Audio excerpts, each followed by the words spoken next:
Hello world, it's your girl Eco Girl Zim, bringing you nothing but the best tips on how you can contribute to the environment. So welcome to this, and today we are looking at bees.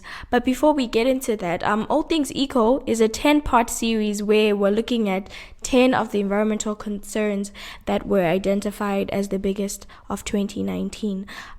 So a big shout out to Conservation Music. If you want to know more about what Conservation Music does, you can check them out on conservationmusic.org. So while we get into it, let's talk about bees. Today we're going to talk about how these tiny buzzing insects that some find very irritating and unimportant are actually one of the most fascinating and important organisms on Earth.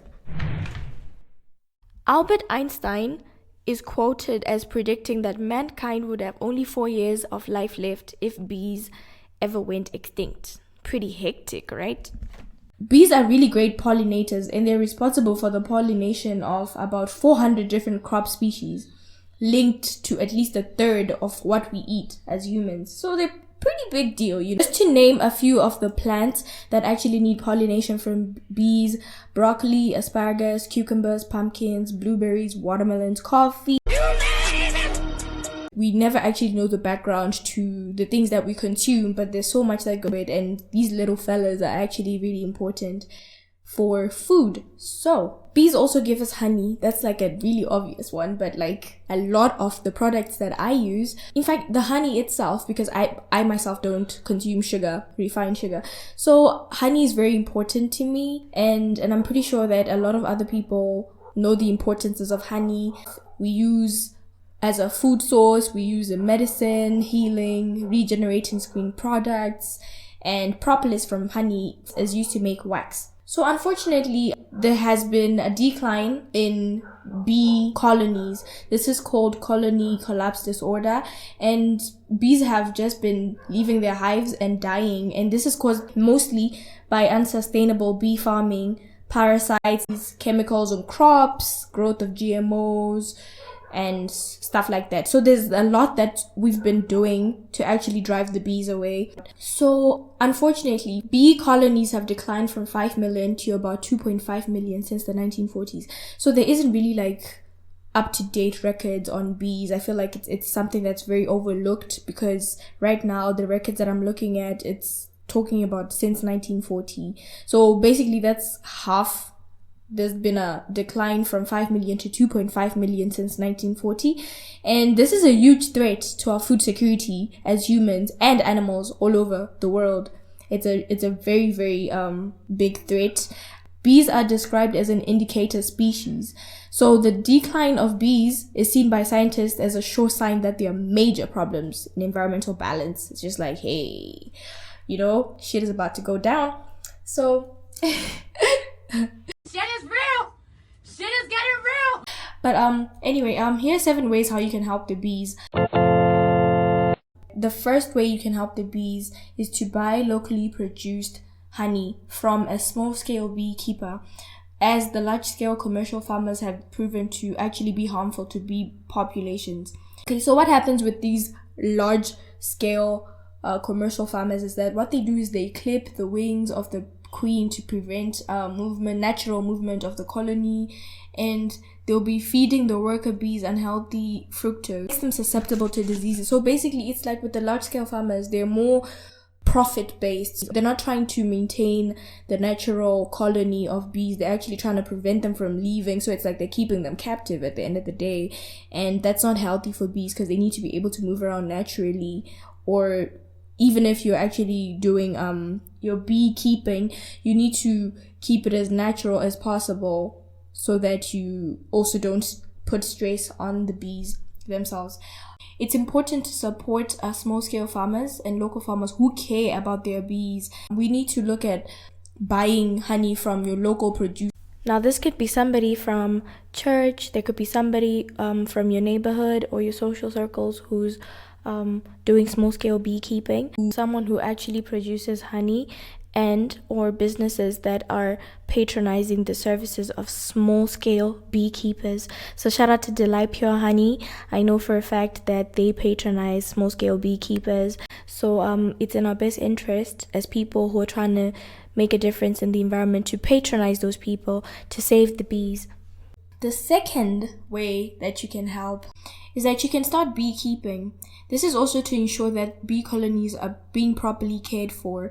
But this is also something you need to do if you have the passion, because I can't imagine someone just going into beekeeping and, it's like, so imagining that keeping a hive will provide honey for you, and it's just kind of something that you can do at a very small scale to do for yourself, your neighbors.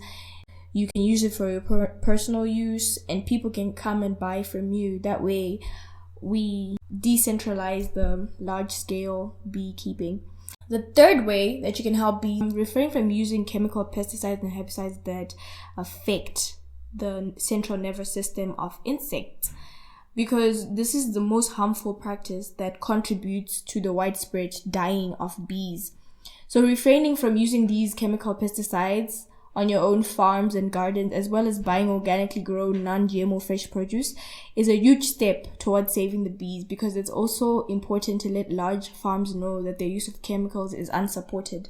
So it ties in with beekeeping and also producing from buying locally produced honey, because we're trying to decentralize from the people that are already doing things that are putting stress on bee colonies. So we're trying to decentralize from large scale beekeeping, and we're trying to show them that we don't support their moves. You lot are moving mad. You're moving mad. The way that you can help is to plant bee-friendly plants. By creating a safe space for bees, by planting indigenous bee-friendly flowers and herbs in your garden, and also encouraging the community to plant such in public spaces, it's important to know which weeds bees like and to refrain from pulling them out. Bees love clover, dandelion, lavender, mint, rosemary, sunflowers, strawberries, gerbera daisies, fruit trees. Be sure to plant a garden that flowers throughout the year to provide bees with constant food supply. So pollen is a big thing for bees. So you need to wherever you see flowers, just know that bees will be happy. If you have flowers in your garden, you're making a lot of bees very happy. So give yourself a round of applause. The fifth way is to protect swarms and individual bees. Bees move to hives in a swarm, and this makes them vulnerable. It is therefore important to alert local conservation authorities if a bee swarm is sighted. Moving swarms of bees are harmless unless interfered with. Individual bees are no less important than swarms. Be compassionate towards them and allow them to pass unharmed, calling out friends and family for killing bees. This is something that I'm very responsible for. I call people out. Do not kill the damn bee. It's gonna leave. It's not gonna harm you in any way, because it's a rare sighting now for some of us. I rarely see bees, so I'm really big on calling people out and not letting people kill them. Like, I'll just be on something. Push me to the edge, all my friends are dead. Push me to the edge, all my friends are dead. The sixth way that you can help our little friends is to educate. You should learn more about the importance of bees through books, movies, local experts, the internet, and something like this podcast. My nigga. Yes, let's do it. So that you can teach others about this amazing insect. Learn about bee habits, their environmental contribution, and how to avoid harming them. A fascination with bees is likely to discourage people from killing the insects, as well as making them more mindful of the effects of their consumer choices. So The Vanishing of Bees is a notable documentary on the subject. Check it out. Sixth way is to use music and art. Public art pieces and musical numbers can be used constantly to remind the community of the importance of bees. And this is what conservation music does.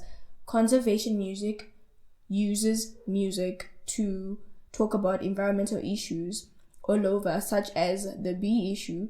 So art is also able to keep the environmental issues in the forefront of the minds of local people whilst reaching a global stage through social media.